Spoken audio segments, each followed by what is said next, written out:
तर नमस्कार मंडळी, कसे आहात सगळे? मी वैशाली पाटील तुमचं मनापासून स्वागत करते माझ्या चॅनलमध्ये। तर कसं वाटतंय आता की बिग बॉसचा जो सीझन आहे तो कुठेतरी खाली घसरला होता। TRP जो आहे तो बिग बॉसचा खूप खाली आला होता।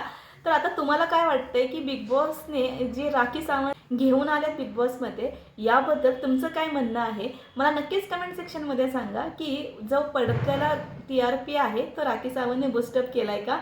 तर माझं तर म्हणणं आहे की यामध्ये बूस्टअप केलेलं आहे, म्हणजे खूप ग्रोअप केलेले आहे यामध्ये।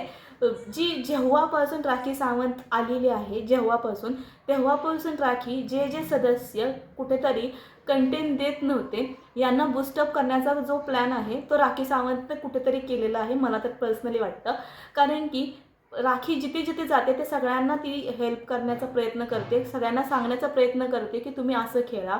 आता करणचा जो ग्रुप होता, तर करणच्या ग्रुपला जेव्हा ते नॉमिनेट झाले त्यावेळेस अक्षरशः जी राखी आहे हिने पूर्णपणे सांगितलं की तुमचा गेम कुठं चुकतोय, त्यामुळे तुम्ही सगळेजण नॉमिनेट झाला। तुम्ही का झाला? तुम्ही बाल्कनीमध्ये का बसताय? तुम्ही तुमची मतं मांडा, तुम्ही बोला। तर यावरती जो बाल्कनीवाला ग्रुप आहे तो कुठे ना दिसतच नाही आहे, अजूनही राखीचं यांनी काय ऐकलेलं नाही आहे। नेक्स्ट जेव्हा राखी सावंत आली होती त्याच्या दुसऱ्याच दिवशी जी अनुश्रीची आहे ती चादर ओढणे म्हणा, किंवा रुचिताचं आणि आता जे करंट भांडण झालं आहे यावरून सुद्धा जी राखी आहे हिने खूप भांडली, ॲग्रेसिव्ह झाली। अक्षरशः रुचिताला कपडे धुवायला लावलेत, कपडे म्हणजे कपडे धुते का काय आता असं कंडिशन झाली आहे रुचिताची सुद्धा। तर इथे सुद्धा रुचिताला खूप छान पद्धतीनं जे वठणीवरती आणलंय ते राखीने आणलंय, याबद्दल तर काही विषयच नाही। तर दुसरी गोष्ट म्हणजे आता इथे रोशन आणि राखीचं सुद्धा भांडण झाले, जिथं राखी जे आहे तिने एक अपशब्द वापरले नल्ले म्हणून, तुम्ही सगळे नल्ले आहात म्हणून। त्यावरती रोशन भजनकर आहेत यांनी जो आहे तो आपला जो पॉईंट आहे तो मांडलाय की असं काय बोलू नका म्हणून।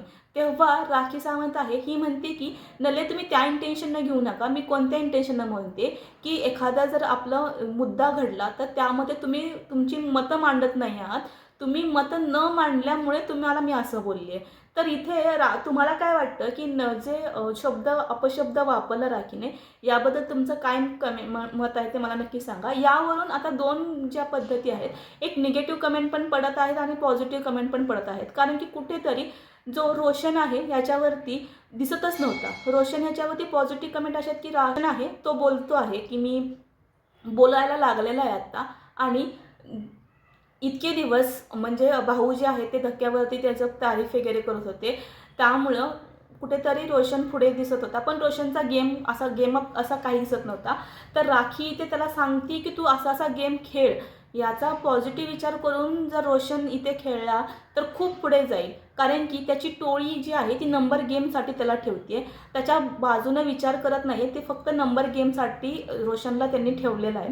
इथे अजून एक गोष्ट म्हणजे इतक्या दिवस विशाल जो आहे तो टोळीला सांगत होता की तुम्ही राखीच्या विरोधात जाऊ नका म्हणून, ती जर बूस्टअप झाली तर तू घाण पद्धतीनं आपल्यावरती ब्लस्ट होईल, आणि असंच कोर्टाचं आता टोळी जी आहे ती राखीच्या विरोधातच रोशनचं तर भांडण झालंय आणि आता ह्या रुचिताचं पण भांडण झालंय।